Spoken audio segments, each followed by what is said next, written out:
Okay, so I think that we're live. My assistant and I are going to show you how we feed the seahorses. And the comment person is going to let us know if there are comments. Yay! So, I don't hear it. Look. I don't hear it though. You will. Okay, so first thing we do is rinse the mices. First we do it in hot water. Right. And then we do it in cold water so they don't hurt the babies. I meant the seahorses. We use different gloves for each, leave it on, for each tank. Make sure to wash them. I'm a big supporter of different equipment for each tank. I do use the same net for their food, but I don't let the net touch anything other than the food. All right, Tony, I'm going to need you. Come on. Shh. All righty. These are the Erectus. This is the main display.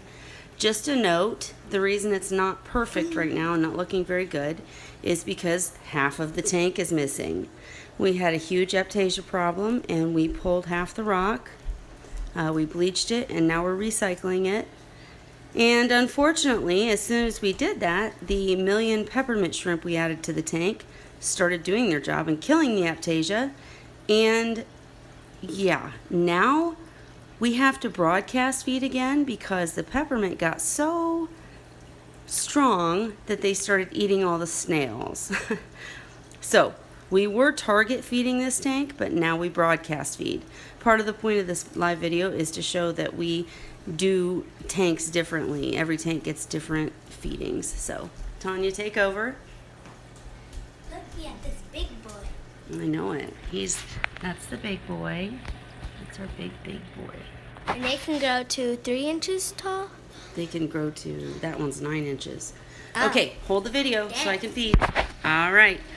So first, we're going to shut off the pump. Can you hold it, honey? Then we're going to shut off the power heads. Then we're gonna press. Don't press anything, please. Okay? Now video the seahorses, please. All right. I like turkey basters. It lets me kind of target feed even when I'm not target feeding. They know it's feeding time. That's why they're getting all excited. Get him dancing down there.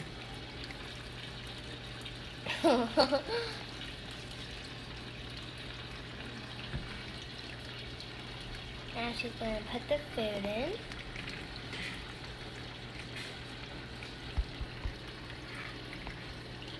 See how she can aim it at stuff?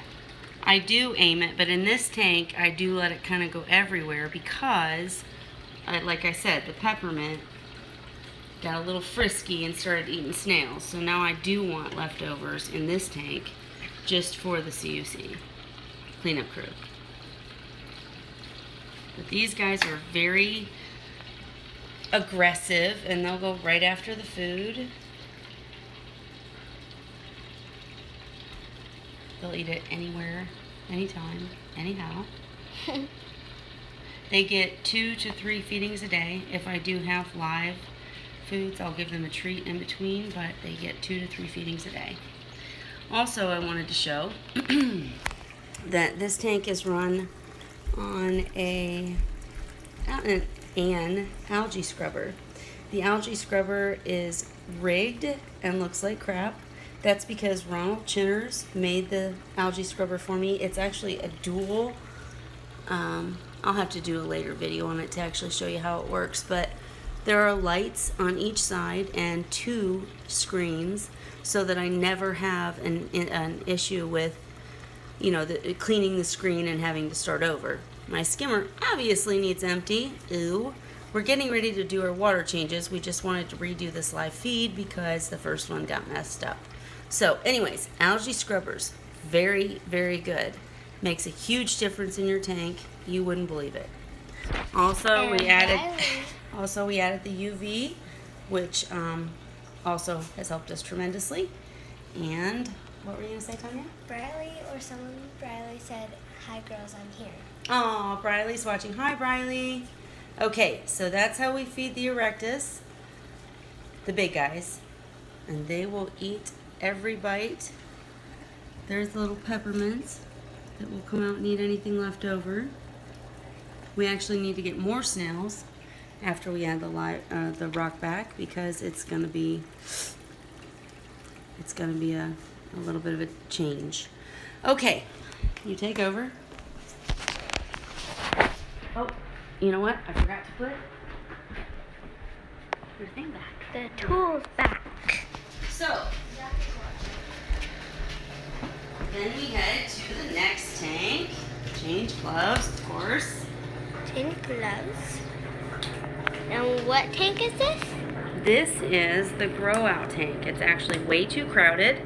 This tank is run on filtered media in a hob, and it's honestly too crowded. We've got 6 grow outs in here. 2 of them are going to Felicia this week, and the rest, we'll see what's going to happen to them. I'm going to show you the plans for the new setups here in just a minute, but these are all Erectus also, grown for babies. And they did have a feeder, and they do eat on a feeder, but the feeder got extremely dirty, and so we are now broadcast feeding merely because the feeder's being cleaned. And seahorses are not supposed to eat off the floor. Right. Usually. It's bad for a seahorse to eat off the floor, because if there's any waste on the floor and they accidentally suck it up with the food, then they can get sick. So we try to keep it in the water column. With these guys, if some comes on the floor, they're pretty used to me and my style, and so they know not to eat any waste along with food. But as you can see, they go right after it. Good little mama there. She's thinking about it. She's working on eggs, so she's staying away from the boys a little bit.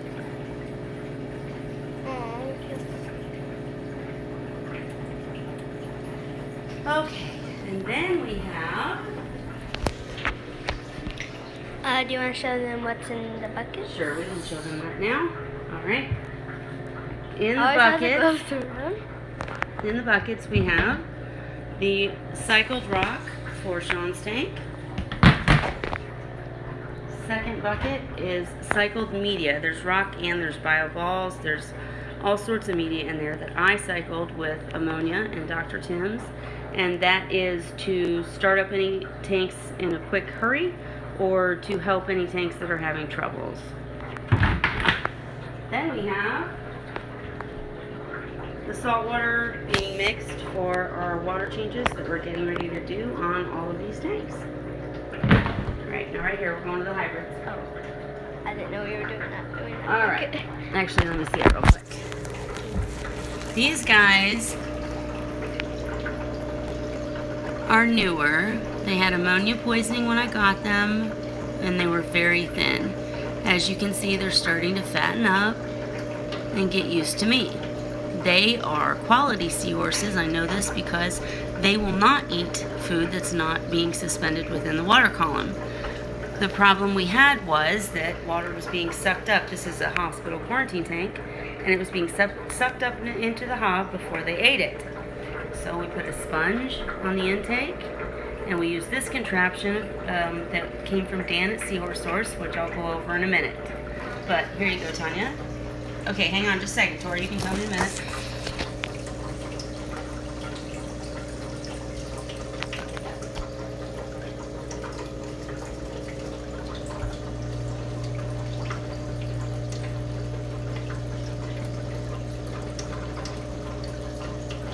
These guys are also broadcast fed, mainly because they're in quarantine. So it is what it is.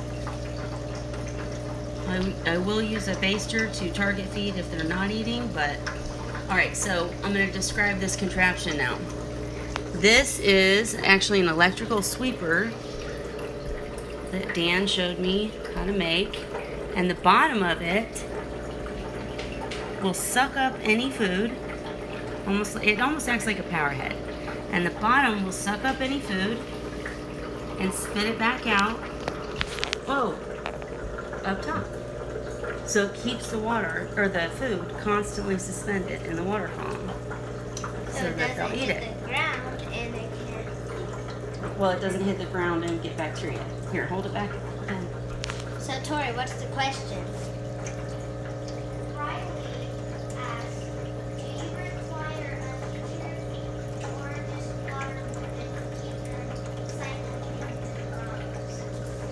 Wait, what?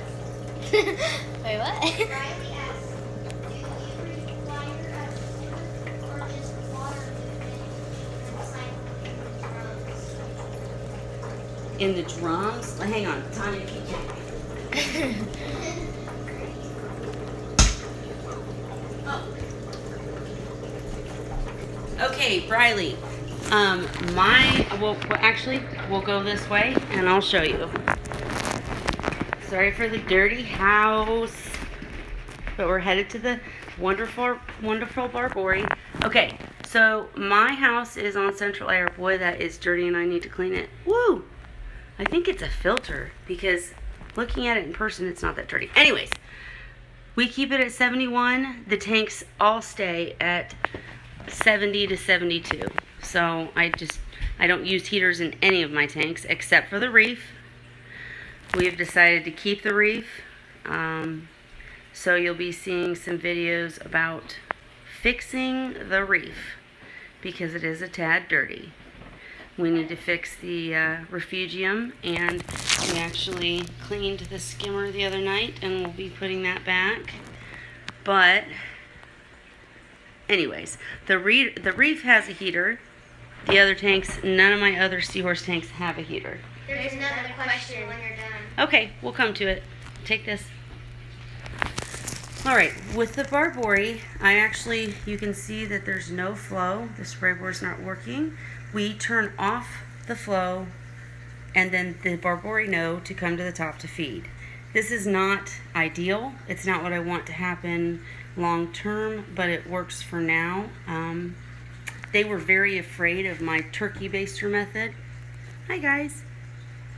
And now they're very used to me. They know that when the flow goes off, it's time to feed. Can you stand right here and tape it? And it takes a while to feed the Barbarian. Yes. The Seahorse. Barbori. We'll get our separate baster out. But yes, the reason it takes them a while is they'll only eat a piece at a time. Try to stay steady, baby. Okay. Okay. So, I can't put a whole gob in there for them because they would not eat it. And they are too close to the top right now to do the baster. So I she's will gonna use her finger. Yeah, I will put a little in. And then I'm going to use the baster if they don't get it. There, she got some. She's going to get some more. And you definitely don't want these to be falling on the floor. Well, we don't want food on the floor anywhere because that creates more organic waste and will hurt them eventually. So with these guys, I give them a minute in between pieces. That's why I like the baster, is I can give them a piece and then wait a minute and give them another piece. Uh-oh. Aw. Don't worry, they'll Look share. at that. Okay, honey, we'll do the questions in just a second. Guys, if you guys have questions, we'll get it in a second. And if they don't get it, oh, she's gonna get it.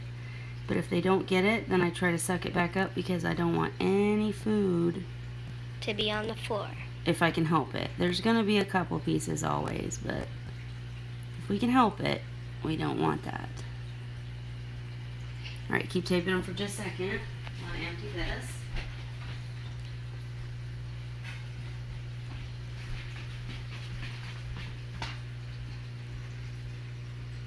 So I just put in a little bit.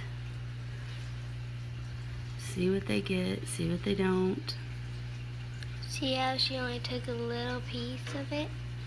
So now I'm gonna take that piece and see if he'll eat it. And like I said, a couple little pieces are gonna end up just going nowhere, and that's okay. Get it, buddy. Want it? Go get it. Aw. I think the girl wants more. They do. They all want more. It's okay. So try to hold still. Shaking makes it hard to watch. So feeding the Barbary is probably the longest task in my nightly routine because I do them so special. Now, a lot of people don't go to these lengths and don't have trouble, but I really like them, so I honestly enjoy this.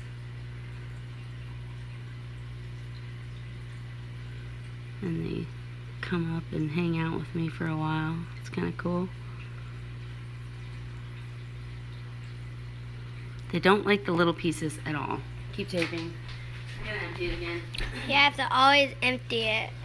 Well, what I'm emptying is the turkey baster because I don't go up so you're getting them all. I don't want the little teeny pieces of mysid to get in the tank. I only want the big pieces. Hey guys, do you see? See those little pieces? Those are bad. But the big pieces are good. He's busy showing off for his girl. They're breeding, so I don't know if he's even gonna eat very well. No, a little bit. But it's funny, they were afraid of the baster when we first started, and now they eat. Now she'll come right up and get it right out of the baster. Sorry, Mama. She's not hungry anymore. Well, I don't know. We'll see. She's usually always hungry. That's the thing, is it takes them a minute to get. How am I supposed to get both of them? You don't have to get both of them, honey. Just quit shaking so much.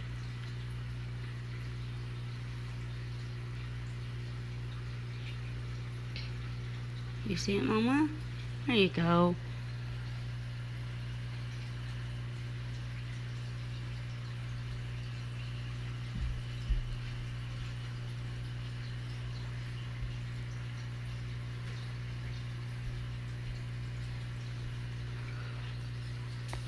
He's so funny because, whoops.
Okay, can you hear me now?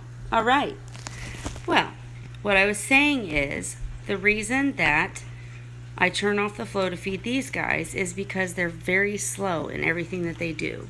So when I'm feeding, I don't want a bunch of food to get flown around and end up making more waste. So I turn off the flow so that they can feed and the food doesn't go everywhere.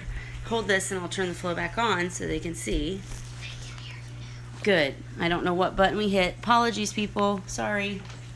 Okay. So once I turn the flow back on,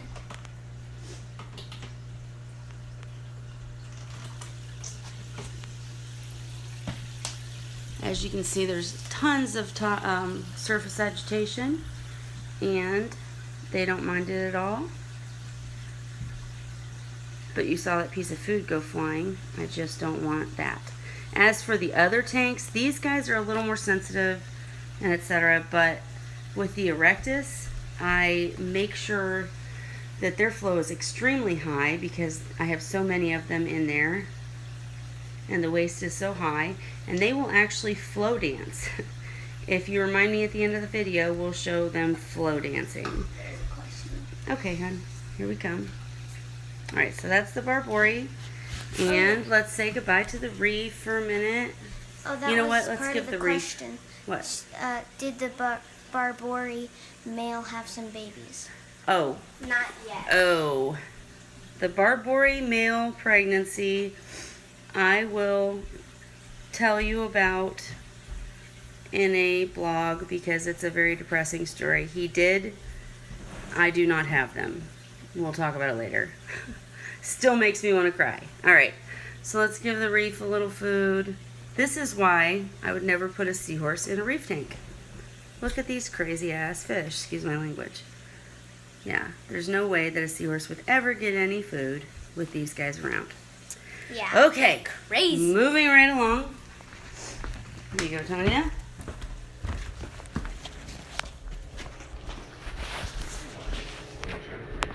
All right. Is there any more questions? Okay. No. Okay. Oops, I forgot my little plate. Sorry. Okay, so for the babies, and I say babies, but they're not really babies. They're big babies. They're almost to sellable age, but not quite. I really don't need to mush it. The only reason I mush it is for the littler guys.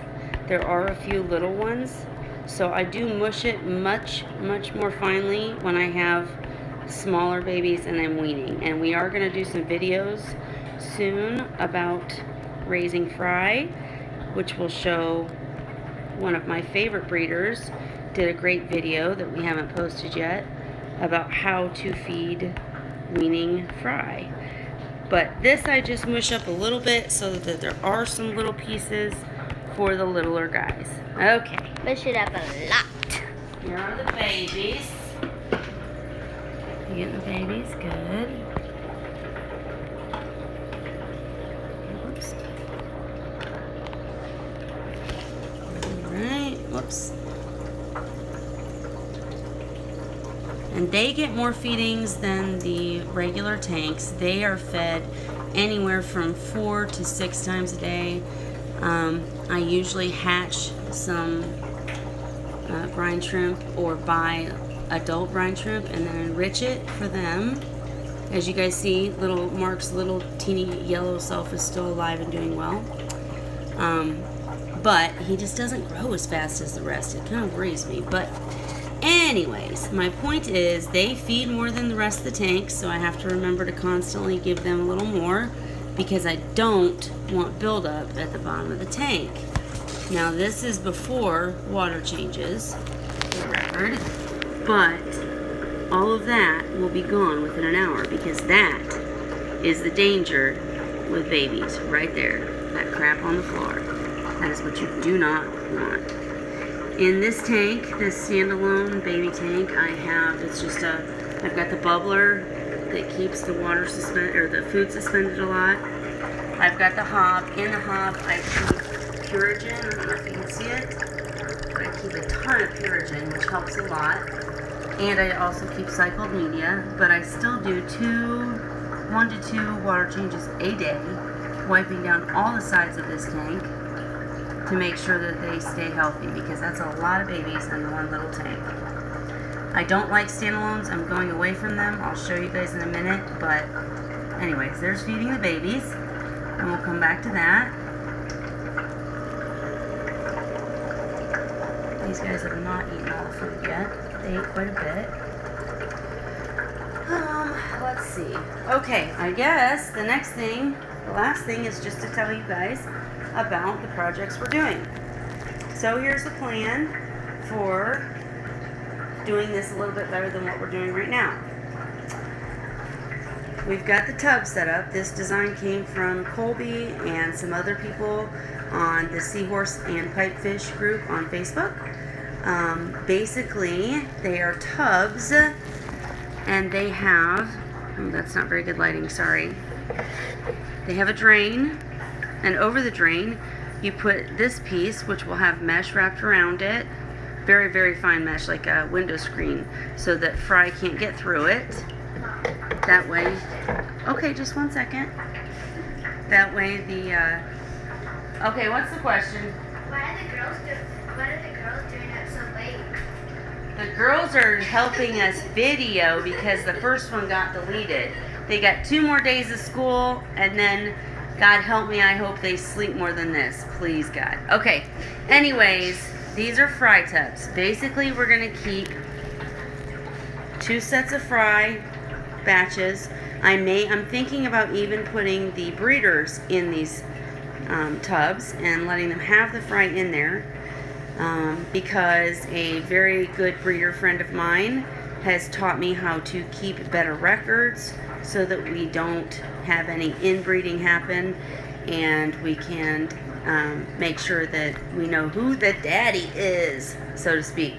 But anyways, the drain, the covering, so basically the water goes down but the fry do not, and they will come down into here. We're going to have a kick butt skimmer right there. We're going to have K1 media right here. Oh, I forgot to show the K1 media. Okay, so this is the container that will be in the sump right here. The little hose here will go into the container and make it spin. I'm going to drill holes in the side, and that will let water out the side and not over the top. The K1 media is this. I have read extremely good things about it, but I have not perfected the cycling. As you can see, some of it's still sitting at the top. That's no good. So I've got a couple people helping me figure out how to keep it cycled in a separate container for use whenever I need it. But I'm positive it's going to work for the baby tub with this and that. So K1 media and a big old skimmer is going to run my fry tubs. They will stay in the fry tubs until they are weaned onto mysis. Oh, I'm sorry, we're going to have big socks. Well, we'll do a video showing you this complete setup so you'll see how it'll work when it's done. But once they are weaned onto fry, then they are going to go into the tanks that I want on auction. I had a plumber that I met online tell me what parts to get. So I have all these parts that are going to make this work. We're going to do a manifold. I will do a video on that also. That's a big old UV sterilizer for it. I'm sorry, that tank will have a UV also. But anyways, we will do videos on these setups. But the plan is, babies, until they're weaned, then they go to the grow out tank.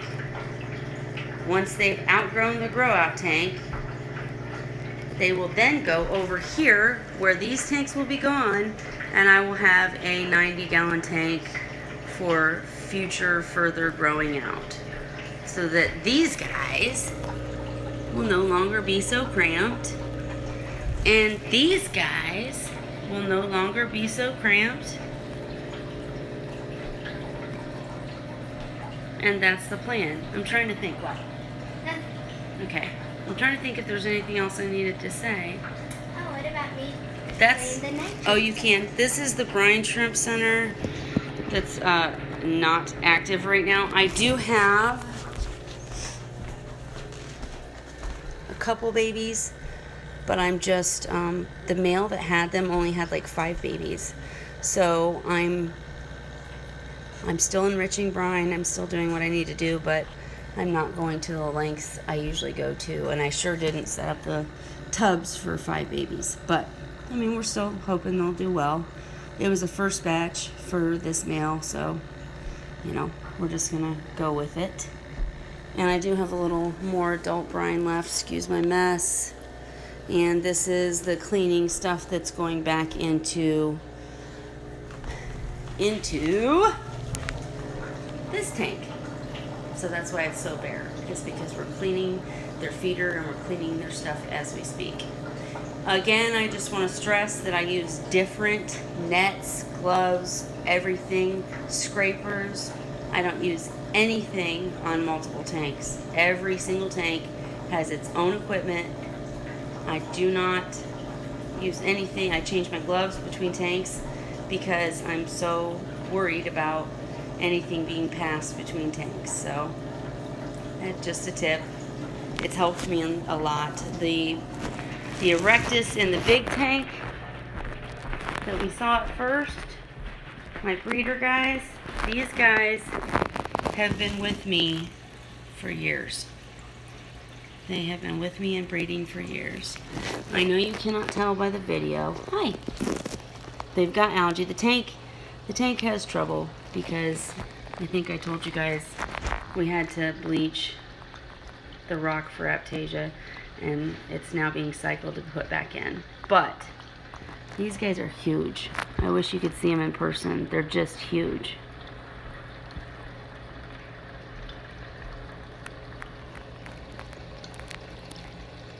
And even though the tank is dirty right now, they love it. Prego there. That is the boy that had gas bubbles, or had tail bubbles. And he was cured of that and is now pregnant. Anyways, look, they think they're getting more food. There are still a couple snails left, yay. The peppermint literally ate.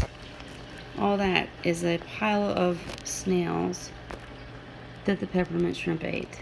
Well, hi, I guess you want some attention. Hello. Okay, little Cheryl. What do you know? Little Cheryl wanting attention. I hope Cheryl's watching. I can't think of anything else, but I just wanted to show you how I feed each tank. And I will do videos on the builds, the 2 other builds. And, again, algae scrubber's good. Oh, God, I gotta clean that skimmer. UVs are good. Daughters who help are good. Thank you, Tanya. Can I explain it? Other daughters that help are good. Thank you, Tori. Yes. Tell me about the nitrogen cycle. Okay, so when seahorses do the thing, Go to the bathroom. they go to the bathroom, that stuff turns into ammonia, and that will hurt the seahorses. And we don't want that. No. So Mother Nature made these little bacteria that will help it. We'll get rid of it and eat it. What are the little bacteria that eat the ammonia? We call them Nemos, but they really are Nitrous monas. I can't say it. Okay, we call them Nemos. And then Nemos eat the ammonia, and then what? But then they do their business. But And they poop. They hurt the seahorses. No, time out. You missed. They do their business, which is poop. And we're saying this, folks, for a child's knowledge. We call it eating and pooping. It's really converting. But we're saying that the Nemos eat the ammonia and poop the nitrites. But nitrites also hurt the seahorses, so... Mother Nature also created another bacteria called nitrate. No. Nitrobacter. Nitrobacter that will What do we call them? eat them. And we call them dories. So we have a system in our heads where the Nemos eat the ammonia and poop the nitrites. And then the dories eat the nitrites and poop the nitrates. What do we do with nitrates? We can get rid of them using 2 ways. One is to get to Take them out with a take them out with a, I don't know, but water change. water change. Water change takes out. No, you knew that. I You're know. just nervous. It's okay. I didn't know that. Oh, I'm sorry. I didn't know The other way is what? I don't know that one. I know the You do. the water change. You either take nitrates out with water changes, or you have either a deep sand bed or a brick Oh, nah. or some low oxygen environment where the opposite type of bacteria, we can't pronounce it well, pseudomonas or something like that, anaerobic bacteria, where they can turn the nitrates into nitrogen gas. So that's the nitrogen cycle. Kinda. Hey, tell me this, because you know this. Tell me why, if there's a nitrogen cycle in all these bacteria, tell me why if I add a seahorse to a tank and all these bacteria come and form and everything's good, and literally within 24 hours the seahorse can poop and it never hurts him because the ammonia is converted all the way to nitrites and nitrates and removed. Why would it be a problem if I added 5 more seahorses on the same day? Because there's not enough Nemos and Dories to help to get rid of them. To convert and eat the stuff, So, right? A way to fix that is to get the bottles that you can actually buy at the store, and you can just put some. Well, we are supporters of Dr. Tim's one and only nitrogen. I'm sorry, Dr. Tim's one and only bacteria. We've used it and it works. But what's the other way? Do you remember? The other way would be to not add 5 seahorses. You have to add 1 at a time and let the bacteria multiply so that there's never any ammonia. Good job, Tanya. And you're going to do your nitrogen cycle video soon, so they're going to see it coming up. Yay. All right, so that's our live feed for tonight. Bye. Thanks for joining in. If I forgot anything, you can let me know. We can do it again. And I can't think of anything else. Is there anything else? Thank you for watching. Bye.